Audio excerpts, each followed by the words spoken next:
देखिए ये सारे क्वेश्चन वो है जो आपको एग्जाम में प्रॉब्लम क्रिएट कर सकते हैं या फिर आपका टाइम खराब कर सकते हैं। क्या क्या गिवन है पढ़ते हैं, पहले एग्जाम अप्रोच देखेंगे, फिर उसके बाद थोड़ा बेसिक देखेंगे। किसी चीज का सिंपल इंटरेस्ट कंपाउंड इंटरेस्ट दोनों दे रखा है इसने, तो हम अगर यहाँ बोले 2 साल का दे रखा है, 1 साल का हो जाएगा 6400 और इन दोनों का डिफरेंस करेंगे तो हमारे पास आएगा 1600, है ना। डिफरेंस कर लेंगे 1600। अगर रेट ऑफ इंटरेस्ट ये इसका 4 गुना है, मतलब अगर रेट ऑफ इंटरेस्ट पूछा जाता तो मैं डायरेक्ट आंसर कर देता 25%, लेकिन इसने प्रिंसिपल पूछा है तो प्रिंसिपल निकालने के लिए 4 गुना है तो 4 गुना आ जाएगा आंसर ऑप्शन नंबर डी। इतना ही टाइम आपको एग्जाम के हिसाब से लगेगा जब आपको चीजें पता है। कैसे समझते हैं उसको, देखिए क्या है, जब भी आपको 2 साल का सिंपल इंटरेस्ट पता है तो मतलब आप 1 साल का भी निकाल सकते हैं।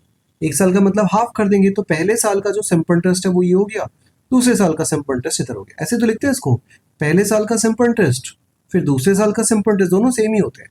और जो इनके ऊपर इंटरेस्ट के ऊपर इंटरेस्ट आता है वही तो होता है कंपाउंड इंटरेस्ट का मतलब डिफरेंस। तो ये जो कंपाउंड इंटरेस्ट है मतलब basically difference of compound interest, difference of compound minus simple interest, वो यहाँ पे लिखते हैं।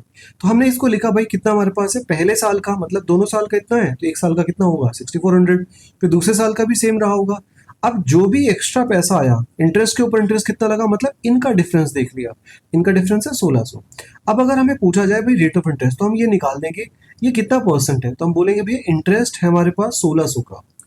किसके बेसिस पे निकालना है, इस प्रिंसिपल के बेसिस पे निकालना है, क्योंकि प्रिंसिपल बन जाएगा ये 6400। और जब इसका परसेंटेज निकालेंगे तो भाई हमारे पास 25% आ जाएगा ना, सीधा सीधा 4 से कट जा रहा है ना ये 25%।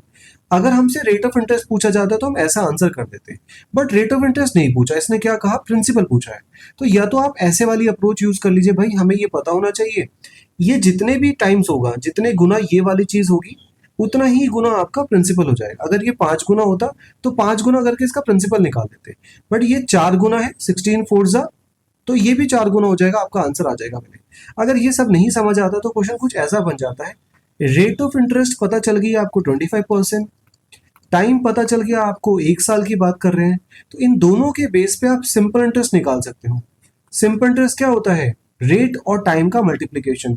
तो 25 की 1 में मल्टीप्लाई करके हम बोल देंगे 25% इसकी इंटरेस्ट होगी। रियल में सिंपल इंटरेस्ट कितना है वो यहाँ लिखा हुआ है, कितना है भाई 6400 है रुपीज के हिसाब से।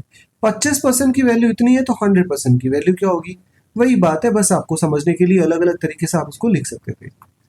4 बार मल्टीप्लाई कर दिया, 4 से मल्टीप्लाई यहाँ करेंगे, फिर से आंसर आपके पास 256 आ जाएगा।